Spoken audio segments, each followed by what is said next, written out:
Hello my dear students, कैसे हैं आप सभी। मैं सौरभ आप सभी का हमारे YouTube channel Indian education academy by Saurabh sir पर हार्दिक स्वागत करता हूं।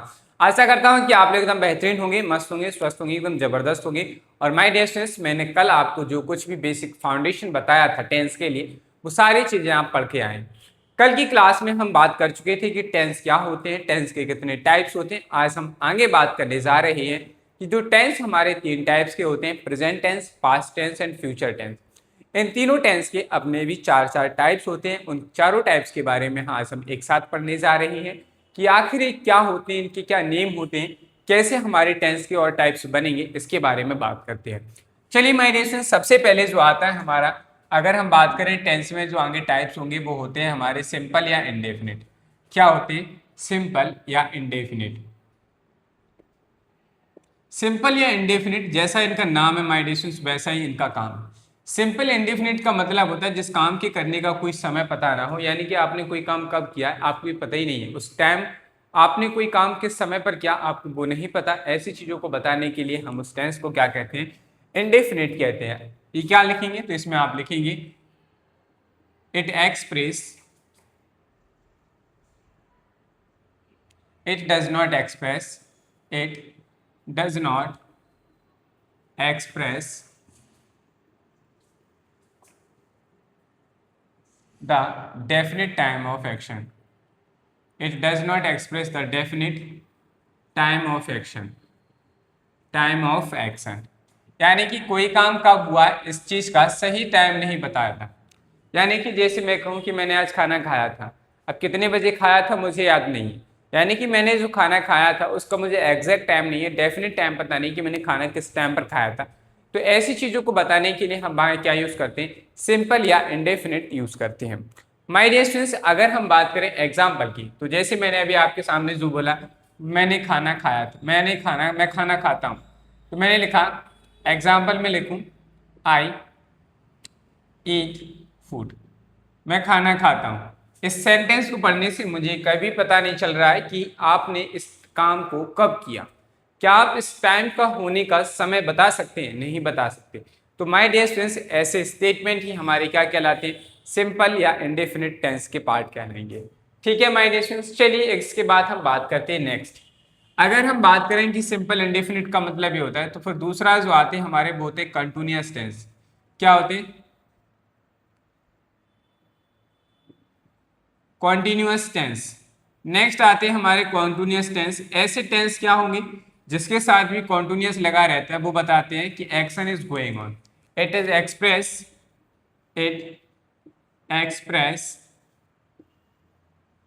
It expresses the action is going on, the action is going on. ये हमें बताता है कि कोई भी काम जो है वो चल रहा है। कंटिन्यूअस टेंस क्या होता है, इस बात को समझते हैं। My dear students, continuous tense एक ऐसा टेंस है जो हमें ये बताता है कि आप जो काम कर रहे थे वो काम आप अभी भी कर रहे हैं। यानी कि कोई काम अगर सेंटेंस में कंटिन्यूसली होता जा रहा है, आप कर रहे थे और अभी भी हो रहा है, तो माय डियर स्टूडेंट्स ऐसे काम को बताने के लिए हम क्या है, कौन सा टेंस यूज करेंगे? कंटिन्यूअस टेंस को यूज करते हैं। समझिए माय डियर स्टूडेंट्स, ये मैंने जो आपको वर्ड्स बता रहा हूँ कि क्या है, अभी मैं आपको 2 और बताता हूँ, फिर इसके बाद आपको इसका फाइनल कंक्लूजन बताऊंगा कि आपको ये बताने का मतलब क्या था। कंटिन्यूअस टेंस के बाद आता है नेक्स्ट हमारा परफेक्ट। क्या आता है? Perfect tense. इसमें हमारा नेक्स्ट टाइप बनेगा परफेक्ट टेंस। परफेक्ट टेंस क्या बताते हैं? तो ये हमें एक्सप्रेस करता है, it it represents, it represents the action has completed, has completed। My dear students, एक टेंस परफेक्ट टेंस क्या होता है? परफेक्ट टेंस ऐसा टेंस है माय डियर स्टूडेंट्स जो हमें ये बताता है कि कोई काम आप जो कर रहे थे वो काम हो चुका है। किसी काम का होना बताने के लिए हम क्या यूज करते हैं? परफेक्ट टेंस यूज करते हैं। अगर मान लीजिए माय डियर स्टूडेंट्स कोई काम हमारा प्रेजेंट टाइम में पूरा हो गया है, मान लीजिए हम जो काम कर रहे थे प्रेजेंट टाइम में वो प्रेजेंट टाइम में ही खत्म हो चुका है, तो हम उस टेंस को क्या नाम देंगे? तो हम उस टेंस का नाम देंगे present perfect tense. That is the name of the tense.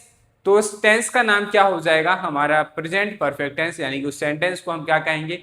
वो सेंटेंस हमारा प्रेजेंट परफेक्ट टेंस में होगा। चलिए माय डियर स्टूडेंट्स, इसके बाद आता है हमारा next perfect continuous tense. Next क्या आता है हमारा? नेक्स्ट आता है perfect continuous tense.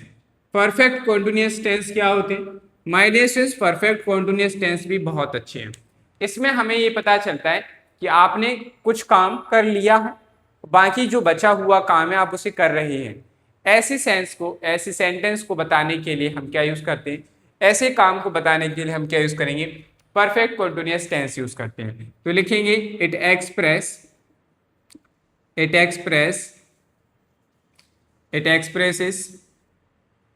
the it expresses some action has completed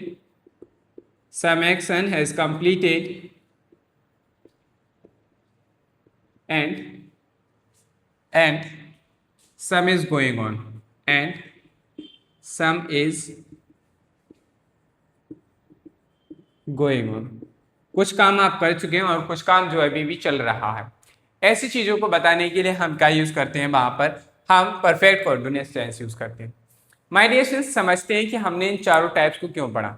my dear students, ये चार टाइप्स आपने एक बार पढ़ लिए तो आप present tense, past tense, future tense के टाइप्स याद कर पाएंगे, याद रख पाएंगे कि कौन सा टेंस। माय डियर स्टूडेंट्स, मैंने आपको कहा था कि आप टेंस को रटेंगे नहीं, समझेंगे, सीखेंगे। और मैंने आपको ये भी कहा था कल की क्लास में कि आप टेंस को देखकर ही बता देंगे कि सर इसमें कौन सा टेंस होगा। एक स्टेटमेंट लिखा होगा, एक सेंटेंस लिखा होगा, उस सेंटेंस को देखकर आप बता पाएंगे कि सर इसमें कौन सा टेंस है। बस उसके लिए आपको ये चारों बातों को याद रखना है। इन चारों बातों के मैं आपको एग्जाम्पल्स कराने चाह रहा हूँ। सुनिए माय डियर स्टूडेंट्स, पहले इन चारों बातों का मतलब क्या है। जब भी एक सेंटेंस आप देखेंगे, पढ़ेंगे, उसमें लिखा हुआ आया जैसे कि आई ईट फूड, मैं खाना खाता हूँ, क्या आप इसमें बता सकते हैं कि ये काम किस समय पर हुआ है? आपने कहा सर नहीं, मैं इसका डेफिनेट टाइम तो नहीं बता सकता। अगर आप इसका डेफिनेट टाइम नहीं बता पा रहे हैं तो आप समझ जाइएगा कि ये सिंपल टेंस है। अगर हम बात कर रहे होंगे यानी कि जो वर्ब आएगी, अगर वर्ब हमें प्रेजेंट टेंस में ऐसा होना बताती है, यानी कि कोई काम हमने किया प्रेजेंट टाइम में बताया जा रहा है, वर्तमान समय में बताया जा रहा है, तो ऐसे टेंस को बताने के लिए माय डियर स्टूडेंट्स हम क्या लिखेंगे? तो उस टेंस का जो नाम होगा वो होगा सिंपल प्रेजेंट टेंस, या आप कह सकते हैं प्रेजेंट इंडेफिनिट टेंस। जैसे मैं आपको एक एग्जांपल से और समझाना चाहता हूँ। जैसे मैंने लिखा माय डियर स्टूडेंट्स, मैंने लिखा ही एट मीट, वह मीट खाता था। अब ये पास्ट टाइम की बात है, यानी कि मतलब पुराने समय की बात कर रहे हैं कि वह जो था वो मांस खाता था लेकिन अब नहीं खाता मीट। तो माय डियर स्टूडेंट्स, यहाँ पे वर्ब की सेकंड फॉर्म है एट। क्या आपको ये पता चला कि कब खाता था? टाइम नहीं पता चल रहा ना। जब माय डियर स्टूडेंट्स हमें किसी चीज़ का टाइम पता नहीं चल रहा है लेकिन हमें ये पता चल रहा है कि उसकी पास्ट हैबिट है, ये उसकी क्या है, पास्ट की चीज़ों को बता रहे हैं, पास्ट की चीज़ों को बता रहे हैं, तो इस सेंटेंस का टेंस कौन सा हो जाएगा? तो आप कहेंगे सर इस सेंटेंस का जो टेंस होगा वो होगा पास्ट इंडेफिनिट टेंस, या आप क्या कह सकते हैं, सिंपल पास्ट टेंस। इस तरीके से माय डियर स्टूडेंट्स हम आइडेंटिफाई करें। जैसे नेक्स्ट मैंने कहा, नेक्स्ट एग्जांपल लेता हूं मैं। नेक्स्ट मैंने लिखा ही विल ईट चिकन। मैंने लिखा ही विल ईट चिकन। यहाँ हमें पता चल रहा है कि फ्यूचर की बात चल रही है सर, लेकिन फ्यूचर में बात तो चल रही है सर, लेकिन इस सेंटेंस का टेंस क्या होगा? तो कैसा है, हमें पता चल रहा है फ्यूचर में करेगा, लेकिन कब करेगा ये पॉइंट टाइम पता नहीं है। टाइम नहीं पता है तो माय डियर स्टूडेंट्स से हमारा कौन सा टेंस हो जाएगा? फ्यूचर का पता चला, फ्यूचर सिंपल टेंस या फ्यूचर इंडेफिनिट टेंस। इस तरीके से माय डियर स्टूडेंट्स आप एक सेंटेंस को पढ़कर ही बता सकते हैं कि इस सेंटेंस में कौन सा टेंस होगा, लेकिन उसके लिए आपको इनकी नॉलेज होने जरूरी थी। नेक्स्ट अगर हम बात करें माय डियर स्टूडेंट्स की कंटिन्यूअस टेंस क्या होता है। कंटिन्यूअस टेंस का मतलब एक सेंटेंस आएगा, आपको उस सेंटेंस को पढ़ना है। अगर आपको सेंटेंस को पढ़कर ये पता चलता है कि वो सेंटेंस में काम जो है, जो एक्शन हो रहा है वो कंटिन्यूअसली चल रहा है, मतलब अभी भी प्रोग्रेसिव वे में है, प्रोग्रेस में है, तो ऐसे सेंटेंस का जो टेंस होगा वो कंटिन्यूअस होगा। अब माय डियर स्टूडेंट्स सेंटेंस में एक सेंटेंस लेता हूं मैं, आपको सेंटेंस से ज़्यादा समझ में आएगा। जैसे मैंने कहा he is writing a letter, he is writing a letter. मैंने लिखा he is writing a letter. इसमें बताइए माय डियर स्टूडेंट्स जो लेटर लिखा जा रहा है वो प्रेजेंट टाइम में लिखा जा रहा है, लेकिन वो अभी भी काम चल रहा है। काम चल रहा है माय डियर स्टूडेंट्स, तो बताइए he is writing a letter. Writing आया मतलब लिख रहा है, कंटिन्यूसली प्रोसेस चल रही, तो कंटिन्यूअस टेंस हो गया। कौन सा टेंस हो गया? कॉन्टिन्यूअस तो है, लेकिन सर कॉन्टिन्यूअस में भी तो है, लेकिन कौन सा कॉन्टिन्यूअस है? प्रेजेंट है, पास्ट है, फ्यूचर है। तो बात कब की चल रही? प्रेजेंट। कैसे पता चल रहा है? इससे सर पता चल रहा है कि ये प्रेजेंट टेंस है, तो इससे पहले हम क्या लगा देंगे? प्रेजेंट। क्या लगाएंगे? प्रेजेंट। और ये हमारे सामने क्या बन गया? प्रेजेंट कॉन्टिन्यूअस टेंस हो गया। इस सेंटेंस का टेंस कौन सा हो गया? प्रेजेंट कॉन्टिन्यूअस टेंस हो गया। चलिए माय डियर स्टूडेंट्स दूसरी बात लिखते हैं। जैसे मैंने लिखा she was watching movie. She was watching movie. मैंने लिखा सी वॉज वॉचिंग मूवी। आप देखिए भाई इसमें क्या लिखा है। देखो क्या देख रही? टीवी देख रही, मूवी देख रही थी। मूवी देख रही तो कंटिन्यूअस प्रोसेस है भाई। ऐसा तो है नहीं कि आपने एक ही बार में सारी मूवी देख ली, कंटिन्यूअस प्रोसेस है। लेकिन यहाँ इस वॉच से पता चल रहा कब देख रही थी, पास्ट की बात चल रही, तो इसके आगे क्या लगा दो? पास्ट लगा दो। क्या कौन सा टेंस बन गया? Past continuous tense. तो इस टेंस का नाम क्या हो गया? पास्ट। ये जो हमारा सेंटेंस लिखा है एग्जाम्पल नंबर 4 में, कौन सा टेंस है? पास्ट कॉन्टिन्यूअस टेंस है। लेकिन ये चीज आप कब बता पा रहे हैं? जब आपको पता है कि कॉन्टिन्यूअस का मतलब क्या होता है। अगर आपको पता नहीं होता कि कॉन्टिन्यूअस का मतलब क्या होता है, आप माय डियर स्टूडेंट्स उस सेंटेंस का टेंस आइडेंटिफाई नहीं कर पाएंगे। अगर आप इंग्लिश ग्रामर में सेंटेंस और टेंस सीखना चाहते हैं तो माय डियर स्टूडेंट्स सबसे पहले टेंस आप तभी बना पाएंगे जब आप ये पहचान पाएं कि इस सेंटेंस में कौन सा टेंस है, कौन सी हेल्पिंग वर्ब आएगी। अगर आप यही चीज़ नहीं पहचान पाते हैं कि सेंटेंस में कौन सा टेंस है, तो माय डियर स्टूडेंट्स आप उस सेंटेंस को, उसका ट्रांसलेशन, उसका राइट आंसर नहीं कर पाएंगे। बात बड़ी सिंपल है कि मैं आपको सिर्फ ये बात बताना चाहता हूँ कि अगर आपको ये 4 चीज़ें आती हैं तो आप किसी भी सेंटेंस के टेंस को पहचान सकते हैं। अगर आप टेंस पहचान गए तो आप टेंस पहचानने के बाद उसकी हेल्पिंग वर्ब को यूज़ करके, वर्ब को यूज़ करके, उसके फॉर्मेट को यूज़ करके आप कोई सा भी सेंटेंस बना सकते हो। चाहे वो हिंदी में सेंटेंस आएगा, हिंदी का सेंटेंस आएगा, उसे इंग्लिश में बना सकते हो। इंग्लिश में fill in the blanks MCQ में कोई भी क्वेश्चन पूछा जाता है, या इंप्रूवमेंट में क्वेश्चन पूछा जाता है, या आपसे एरर्स के फॉर्म में कोई क्वेश्चन पूछा जाएगा, तो आप सारे कर पाएंगे। चलिए माय डियर स्टूडेंट्स हम अब आगे बढ़ते हैं और बात करते हैं परफेक्ट टेंस क्या है। परफेक्ट टेंस का मतलब होता है, ये परफेक्ट का मतलब है कि आपको जो चीज़ दी गई थी आपने उसे अच्छे से कर लिया। भाई आप कैसे, जैसे मैंने आपको कोई प्रोजेक्ट दिया, आपने क्या किया, मैंने कहा कि भाई आज मैं आपको प्रोजेक्ट दे रहा हूँ, 2 दिन बाद चेक करूंगा मैं, आपको प्रोजेक्ट करना है। आपने 2 दिन में उस प्रोजेक्ट को बड़ा अच्छे से बढ़िया डेकोरेट करके आपने उसको अच्छा पूरा फुल एंड फाइनल बना दिया। यानी कि आप जब 2 दिन बाद तीसरे दिन जब आप स्कूल जाएंगे तो आप मुझे जो प्रोजेक्ट दिखाएंगे वो आप कंप्लीट कर चुके हैं। यानी कि परफेक्ट टेंस का मतलब होता है कि जब आप कोई काम कंप्लीटली कर चुके हो, जो काम दिया गया था आप वो काम पूरा कर चुके हैं, तो वो हमारा क्या कहलाता है? परफेक्ट टेंस कहलाता है। चलिए माइनस में आपको यहाँ पे एक एग्जाम्पल लिख के दिखाना चाहूँगा। एग्जाम्पल में लिखिएगा, जैसे मैंने लिखा he had painted, he had painted, he had painted the chair, he had painted the chair. वह उस चेयर को पेंट कर चुका था। अब माय डियर स्टूडेंट्स यहाँ पे जो पेंटेड आई, यानी कि आप पेंटेड आई तो काम का होना बताया जा रहा है कि ये काम आप कर चुके हैं। पेंटेड है यानी कि परफेक्ट हो गया, और हेड आया है ये पास्ट को बता रहा है, तो क्या हो गया इसमें? कौन सा टेंस हो गया? पास्ट परफेक्ट टेंस हो गया। कौन सा सेंटेंस में? इस सेंटेंस में का जो टेंस होगा वो क्या हो गया? पास्ट परफेक्ट टेंस हो गया। माय डियर स्टूडेंट्स इसी तरीके से हमारा होता है past continuous tense. Past continuous tense कहता है कि अगर आपने कोई काम दिया गया था, वो काम आपने थोड़ा कर लिया या आधा कर लिया या आधे से ज़्यादा कर लिया, लेकिन यानी अगर मैं कहूँ कि आपको जो काम दिया गया था आपने उस काम को कुछ कर लिया है और बाकी जो रह गया उसे आप कर रहे हैं, तो ऐसी चीज़ को बताने के लिए माय डियर स्टूडेंट्स हम परफेक्ट कंटिन्यूअस टेंस यूज़ करते हैं। जैसे मैं एक एग्जाम्पल लेना चाहूँगा इसके लिए। यहाँ देखिए भाई, मैं यहाँ एक एग्जाम्पल ले रहा हूँ। एग्जाम्पल जैसे मैंने कहा has been he has been reading a he has been reading a book since morning।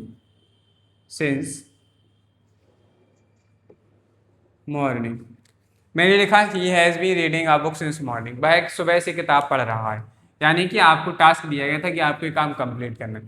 देखो भाई पढ़ रहा है, रीडिंग लिखा है, आईएनजी फॉर्म जब आता है तो वह बताता है कि काम चल रहा है। आईएनजी आया तो कॉन्टिन्यूअस तो है। कैसा है? कॉन्टिन्यूअस तो टेंस है भाई। चलो भाई, अब हमें यहाँ पे देखने को मिला बीन। बीन का मतलब है कि कुछ काम हो चुका है, इसको बताया जा रहा है। जो काम हो चुका होता है उसके लिए क्या कहते हैं, परफेक्ट कहते हैं। तो ये क्या हो गया, परफेक्ट। लेकिन इससे पहले क्या आया, हैज, यानी कि काम कब हुआ, प्रेजेंट की बात चल रही। तो इस टेंस का जो, इस सेंटेंस का जो टेंस बनेगा वो हो जाएगा प्रेजेंट परफेक्ट कॉन्टिन्यूअस टेंस। तो इस तरीके से माय डियर स्टूडेंट्स, आप सिर्फ इन चार चीज़ों की हेल्प से किसी भी सेंटेंस का टेंस बता सकते हैं कि इस सेंटेंस में कौन सा टेंस होगा। तो माय डियर स्टूडेंट्स, अगर आप भी चाहते हैं कि आप फाइंड कर पाएँ कि ऐसी कोई ट्रिक या ऐसा कोई तरीका जिससे आपको ये पता चल जाए कि सेंटेंस में कौन सा टेंस होगा, तो आपको चार बातें जानना जरूरी है। पहला कि सिंपल क्या होता है, इंडेफिनिट टेंस क्या होता है। दूसरा, कॉन्टिन्यूअस टेंस का मतलब क्या होता है।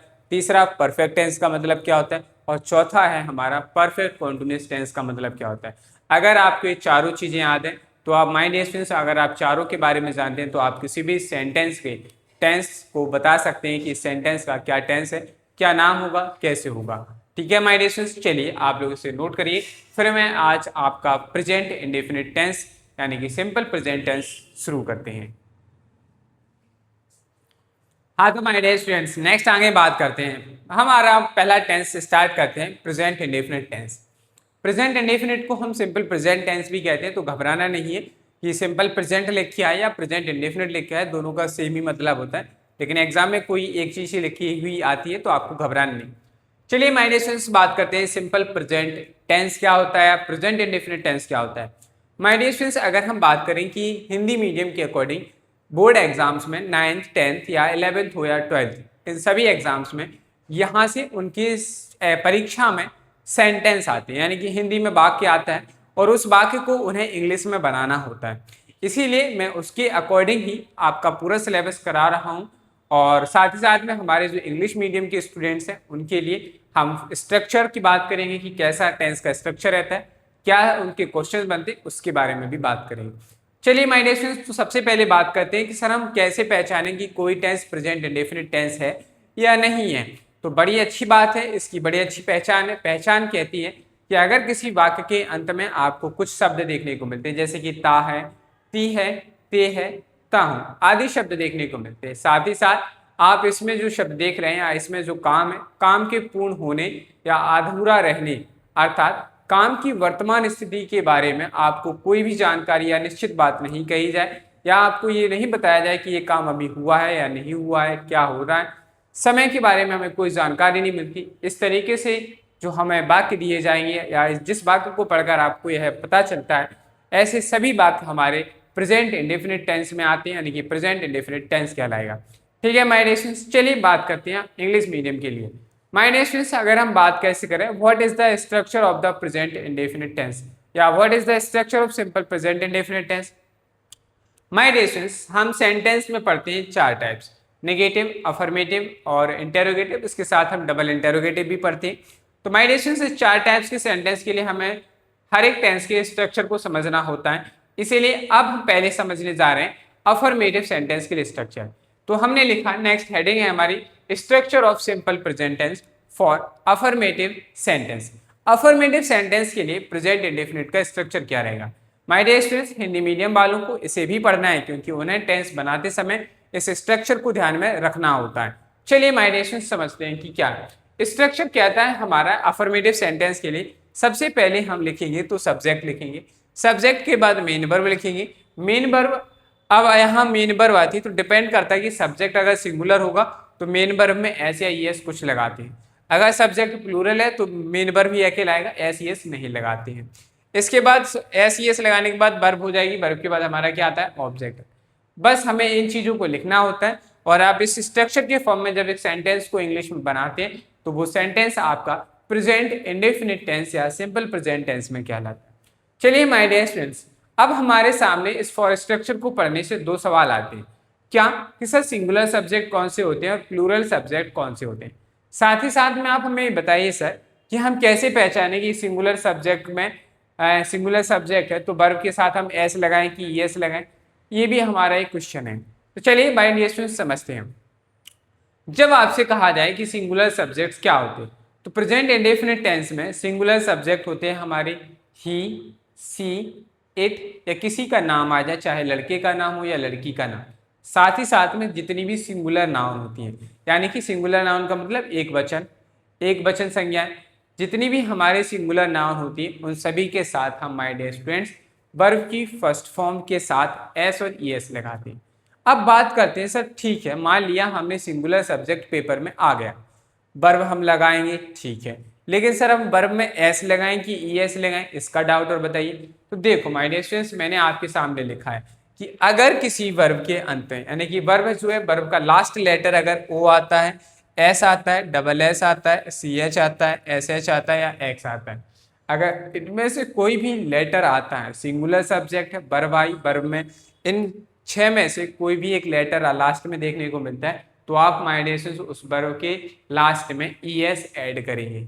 अगर इनके अलावा कोई और लेटर आता है तो आप उसमें सिंगुलर सब्जेक्ट के अकॉर्डिंग वर्ब में सिर्फ एस ऐड करेंगे। समझते हैं कैसे।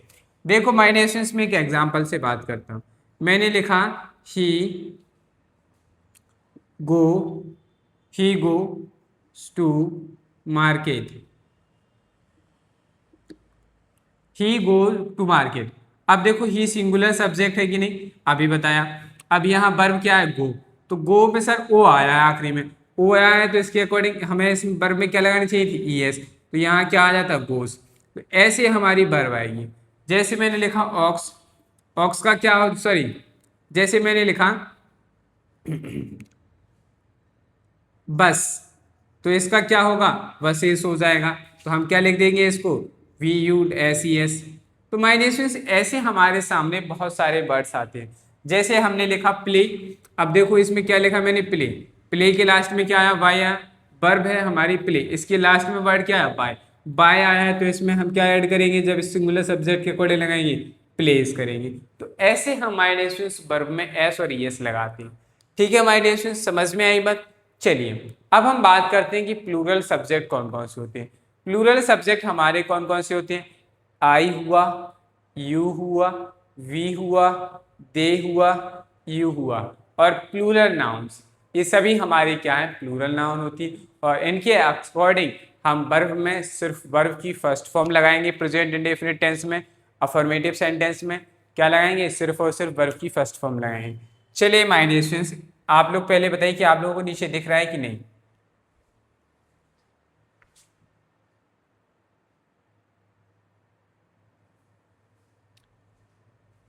हाँ भाई, आप लोगों को दिख रहा है तो एक कॉन्सेप्ट और लिख लीजिए। कॉन्सेप्ट क्या है, कॉन्सेप्ट कि प्लूरल सब्जेक्ट्स, ठीक है, प्लूरल सब्जेक्ट्स क्या होते हैं हमारे, आई, वी, यू, दे और प्लूरल नाउन, ये हमारे प्लूरल सब्जेक्ट होते हैं। प्लूरल नाउन के साथ के अनुसार वर्ब की फर्स्ट फॉर्म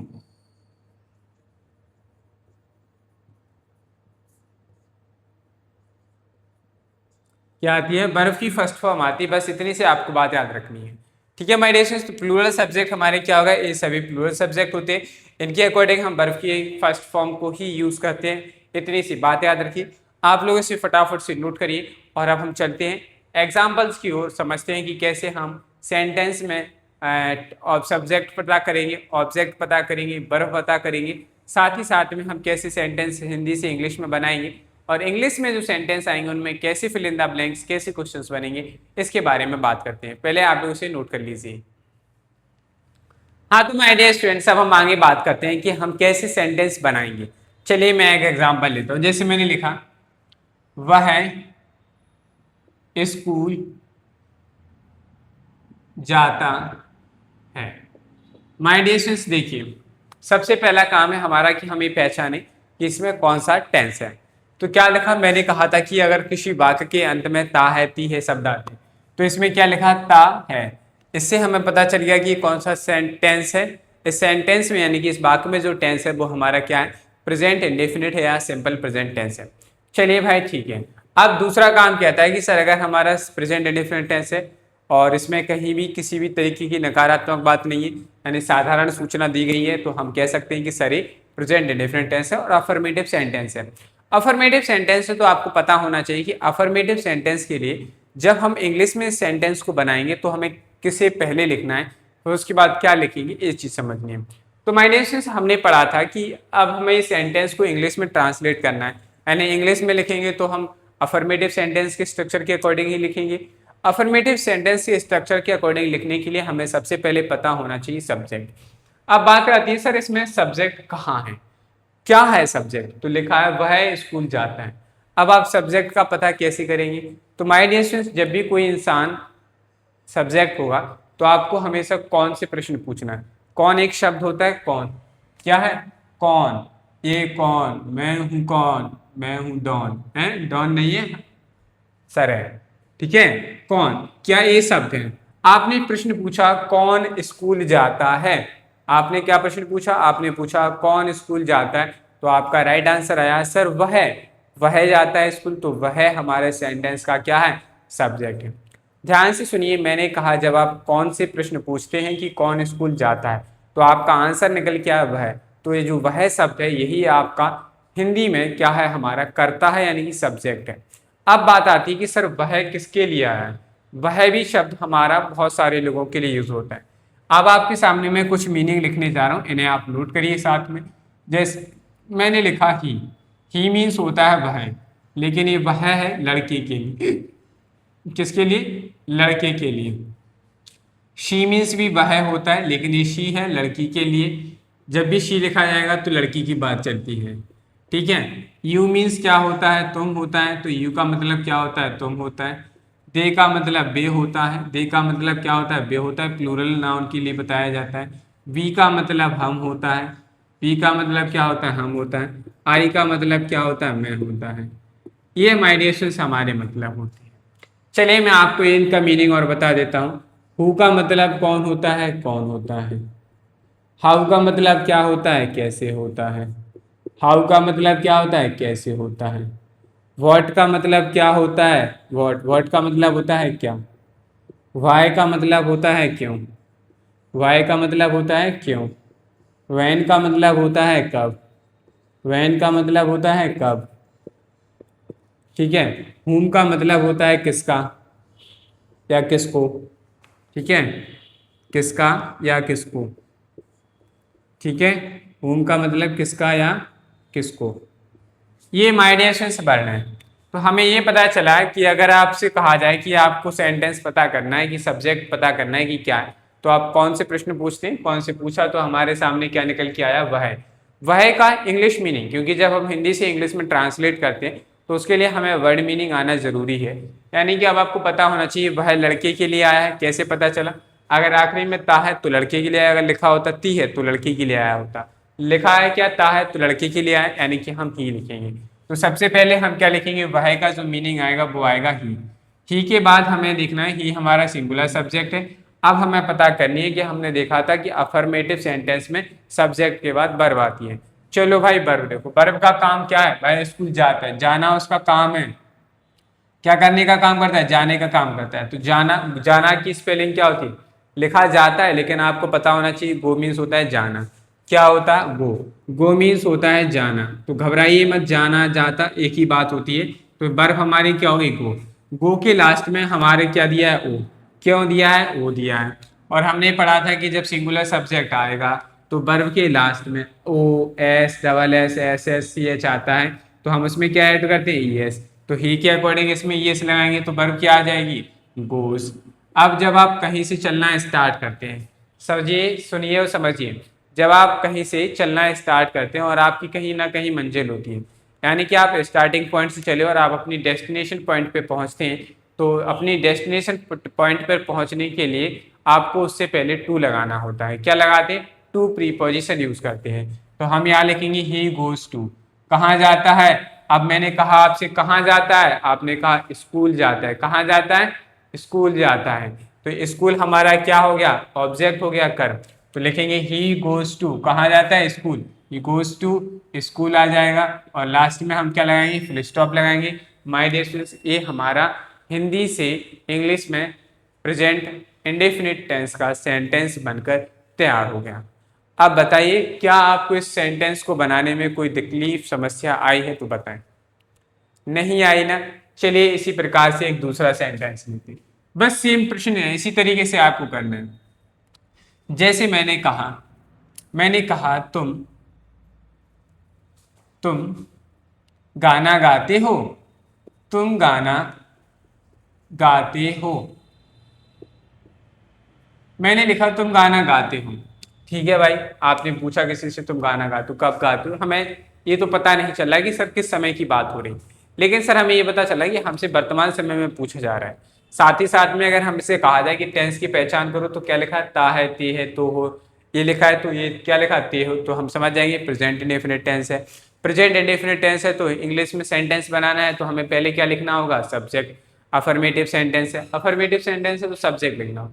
सब्जेक्ट लिखेंगे तो इस सेंटेंस में सब्जेक्ट क्या है? तो आपने कहा कौन गाना गाता है, आपने कहा सिर्फ तुम गाना गाते हो, तुम गाना गाते हो, तो तुम हमारा क्या हो गया? हमारा सब्जेक्ट हो गया। और तुमको हम इंग्लिश में क्या कहते हैं? कहाँ गया भाई? यू कहते हैं। तो सबसे पहले हमारे सेंटेंस में सब्जेक्ट क्या बनेगा? यू बनेगा। ठीक है, क्या गाते हो? गाना गाते हो। वर्ब क्या है हमारे? गाना गाने का काम कर रहे हैं। गाना का क्या होता है? सिंग। अब हम जानते हैं कि सर प्लूरल सब्जेक्ट के साथ वर्ब की फर्स्ट फॉर्म ही आती है। जैसे सिंग मीन्स होता है गाना, बेस फॉर्म ऑफ वर्ब कहते हैं। सिंग मीन्स होता है गाना, यानी गाता है, गाती है। ठीक है, तो भाई सिंग का सिंग लिख देंगे, कोई चेंज नहीं। क्या गाता है? सॉन्ग गाता। तो इससे पहले लिख देंगे सिंग आ सॉन्ग। भाई गाना गाता है, क्योंकि आप गाना कोई भी गा सकते हैं, लेकिन एक ही गा सकते हैं एक बार में। ऐसा नहीं है कि एक ही बार में 10 गाने गा दिए तुमने, नहीं गा सकते ना एक ही बार में। अगर जिसके अंदर ऐसा टैलेंट है कि जो एक बार में एक से ज़्यादा गाने गा सकते हैं, कृपया वो अपना टैलेंट हमें दिखाएं, हम भी सीख लेंगे भाई। ठीक है, तो ये हमारा सेंटेंस बन गया। चलो सर, ये बात तो समझ में आई कि हम सेंटेंस ऐसे बना पा रहे हैं। एक और सेंटेंस लेते हैं इसी तरीके से। नेक्स्ट, जैसे मैंने लिखा मैं पत्र लिखता हूं, मैं पत्र। अभी मैं आपको सिंपल सिंपल से सेंटेंस करा रहा हूं। मैं पत्र लिखता हूं। ठीक है, मैं पत्र लिखता हूं। ठीक है, मैंने कहा मैं पत्र लिखता हूं। ओके, ताहू आया है तो हमारा कौन सा टेंस हो गया? Present indefinite. Present indefinite tense सबसे पहले क्या लिखेंगे? सब्जेक्ट। अब आप खुद याद रखना सीखो, हिंदी में जब भी वाक्य आएगा तो यहाँ पे जो सबसे पहले लिखा होगा वो क्या है? अगर हिंदी में कोई हमारा साधारण वाक्य आता है तो साधारण वाक्य की जो शुरुआत होती है वो हमेशा सब्जेक्ट के साथ होती है। तो आपको बार बार ये नहीं पूछना है कि कौन पत्र लिखता है, मैं पत्र लिखता हूँ, ऐसे नहीं करना है। अब आप समझिए कि जब आपको हमें पता चला कि हमने देखा कि जब हम साधारण वाक्य लिख रहे हैं तो साधारण वाक्य में जो शुरुआत में आ रहा है वो सब्जेक्ट ही तो है हमारा। तो यहाँ पे इसमें सब्जेक्ट हमारा क्या हो गया? मैं हो गया। मैं हो गया तो मैं को इंग्लिश में हम क्या कहते हैं? आई कहते हैं। क्या? पत्र लिखता हूँ। लिखना है जिसके साथ ता है, तू है लगा रहता है, वही हमारी क्या होती है? वर्ब होती है। ये भी बात याद रखिए, जिसके साथ ता है, ती है लगा रहता है, वही हमारी वर्ब है, यानी कि मेन वर्ब है। लिखना को क्या कहते हैं? राइट कहते हैं। आई राइट लेटर। मैं क्या करता हूँ? लेटर। अब आप एक बार में एक ही लेटर लिखते होंगे, आप कोई लेटर लिखते होंगे, तो हम लिख देंगे आई राइट अ लेटर। मैं एक लेटर लिखता हूँ, आई राइट अ लेटर, मैं लेटर लिखता हूँ। और लास्ट में फुल स्टॉप लगाएंगे। माय डियर स्टूडेंट्स, ये जो लिखा है बीच में, यही हमारा क्या था? ऑब्जेक्ट होता है, ये हमारा लिख गया। और यही हमारे सवाल का, यानी कि इस क्वेश्चन का सही क्या बन गया? राइट, हमारा एक स्टेटमेंट बनकर तैयार हो गया। इस तरीके से माय डियर स्टूडेंट्स हम हिंदी से इंग्लिश में ट्रांसलेट करते हैं, सेंटेंस बनाते हैं। अब आप बताइए, क्या आपको इसमें कोई दिक्कत समस्याएं नहीं है?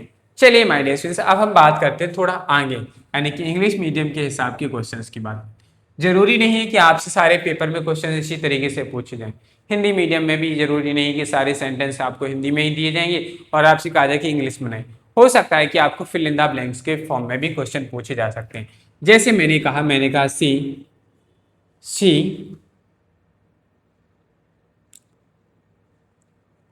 Dash to temple. आपके सामने बर्फ है गो। ठीक है, या आप ऐसे समझ लीजिए, आपके सामने दो ऑप्शन दिए गए, लिखा सी डैश टू टेम्पल गो या घूस।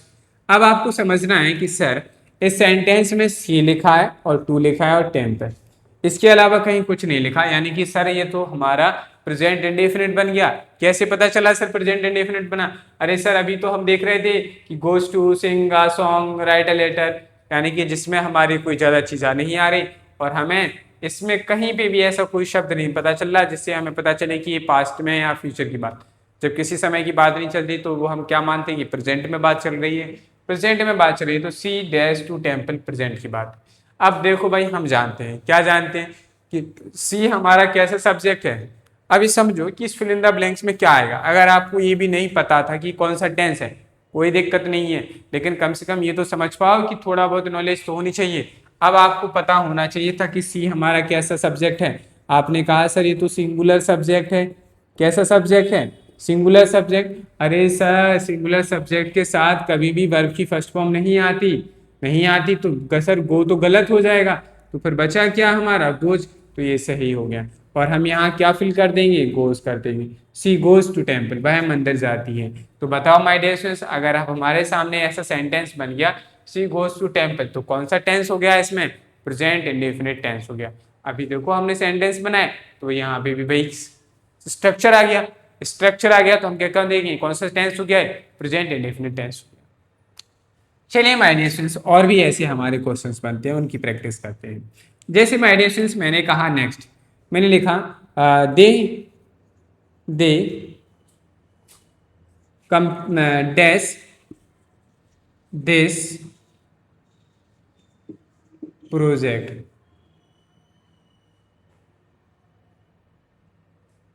नहीं, ऐसे नहीं लिखो, दे इंग्लिश लिखता हूं मैं।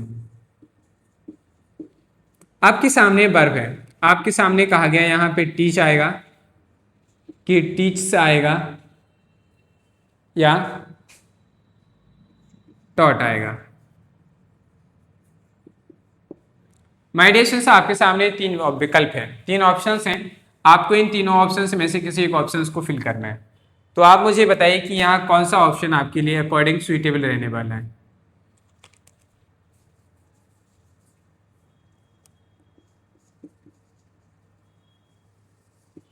ये तीन ऑप्शंस हैं, लिखा है मैंने दे डैश इंग्लिश, टीच या टीच या टॉट। आपके सामने तीन ऑप्शंस हैं। तो माय डियर स्टूडेंट्स, हमने देखा, क्या देखा कि सर यहाँ तो दे लिखा है। क्या लिखा? दे। और ये कैसा सब्जेक्ट है? आपने कहा सर ये तो प्लूरल सब्जेक्ट है। कैसा सब्जेक्ट है? प्लूरल सब्जेक्ट है। अगर ये प्लूरल सब्जेक्ट है सर, तो इसमें तो बहुत कुछ चेंज हो जाएगा। प्लूरल सब्जेक्ट के साथ वर्ब की फर्स्ट फॉर्म आती। वर्ब की फर्स्ट फॉर्म कौन सी है? ये है। क्या ये आएगी? सिंगुलर सब्जेक्ट के साथ ये तो नहीं आएगी। क्या ये आएगी? वर्ब की फर्स्ट फॉर्म है। ये तो सर टॉट, वर्ब की सेकंड फॉर्म ये नहीं आएगी। तो सही आंसर क्या हो गया? टीच हो गया। तो हम यहाँ क्या फिल कर देंगे? They teach English. अब दे टीच इंग्लिश में सब्जेक्ट, वर्ब की फर्स्ट फॉर्म, ऑब्जेक्ट, तो कौन सा टेंस हो गया? Present indefinite tense. अब ये हमारा दो चीजों का क्वेश्चन हो चुका। पहला तो हमारा नाउन का भी बन गया, सिंगुलर सब्जेक्ट नाउन प्रोनाउन से बनने वाला क्वेश्चन, नाउन प्रोनाउन का भी क्वेश्चन बन गया, टेंस का भी क्वेश्चन बन गया। एक पंच दो काज हो गए। तो इसलिए ऐसे क्वेश्चंस भी बहुत पूछे जाते हैं। आपको आना चाहिए कि क्या होगा क्या नहीं होगा। चलिए माय डियर स्टूडेंट्स, एक और क्वेश्चन की प्रैक्टिस करते हैं, फिर इसके बाद हम नेगेटिव सेंटेंसेस में जाएंगे।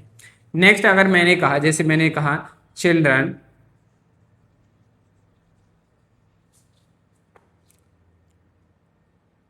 डैश, या आपसे ऐसा भी आ सकता है कि इन दोनों में बताइए क्या आएगा। जैसे मैंने कहा चिल्ड्रन मेक्स अ नॉइज,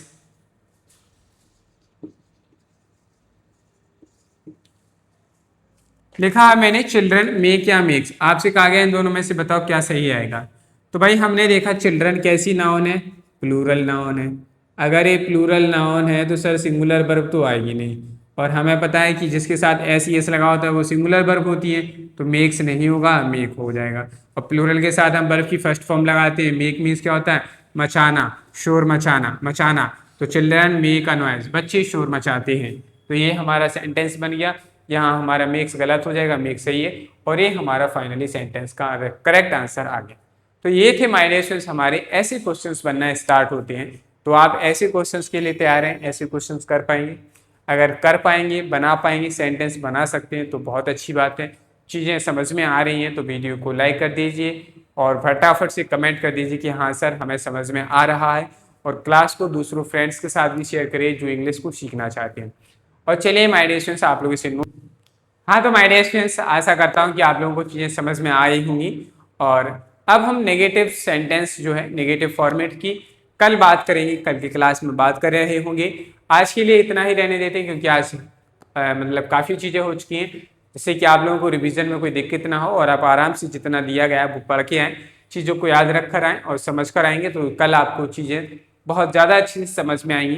चलिए माय डियर स्टूडेंट्स, तो आज के लिए इतना ही रखते हैं, मिलते हैं कल और एक नई जोश के साथ, नई एनर्जी के साथ। बस आप लोग रिवीजन करके आइएगा। अगर क्लास पसंद आई है, वीडियो को लाइक करें, चैनल को सब्सक्राइब करें, बेल आइकन को प्रेस करें और अपने फ्रेंड्स के साथ शेयर करें। चलिए आज के लिए इतना ही रखते हैं, मिलते हैं कल। Okay bye, tata, see you tomorrow.